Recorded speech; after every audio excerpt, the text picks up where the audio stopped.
नमस्कार, मी कीर्ती गायकवाड. स्वागत आहे आपलं आय न्यूज 28 मध्ये. चला तर मग जाणून घेऊयात महाराष्ट्रातल्या ताज्या घडामोडी. विटा पोलिसांनी 12 तासाच्या आत आरोपीला ठोकल्या बेड्या. जुन्या भांडणाचा राग आरोपीला पडला महागात. सांगली खानापूर तालुक्यातील विटा येथे नेवरी नाक्यावर गुरुप्रसाद प्लाझा बिल्डिंग समोर जागेत अज्ञात आरोपीने डोक्यात फरशीचा तुकडा मारून गंभीर जखमी केल्याची माहिती मिळाली. घटनास्थळी चौकशी केली असता जखमी राजेंद्र भाऊसो यादव वय 58 वर्ष, मूळ राहणार कडेगाव, सध्या HDFC बँकेचे पाठीमागे विटा कराड रोड विटा यास उपचारासाठी रुग्णालयात दाखल केले असता उपचारादरम्यान मृत्यू पावले.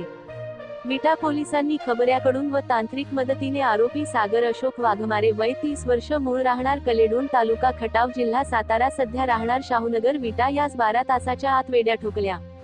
ही घटना गुरुवारी मे 30 रोजी दुपारी रात्रीचे 2:30 वाजण्याच्या सुमारास घडली होती.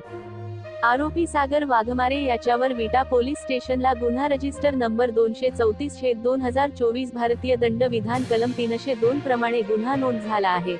सदरची कारवाई माननीय पोलीस अधीक्षक श्री संदीप घुगे, अप्पर पोलीस अधीक्षक श्रीमती रितू खोकर मॅडम, उपविभागीय पोलीस अधिकारी श्री विपुल पाटील, पोलीस निरीक्षक श्री SS मेमाणे, विटा पोलीस ठाणे पोलीस निरीक्षक सतीश शिंदे, सांगली सह पोलीस निरीक्षक प्रशांत चव्हाण, विटा व यांचे टीमने ही कारवाई केली.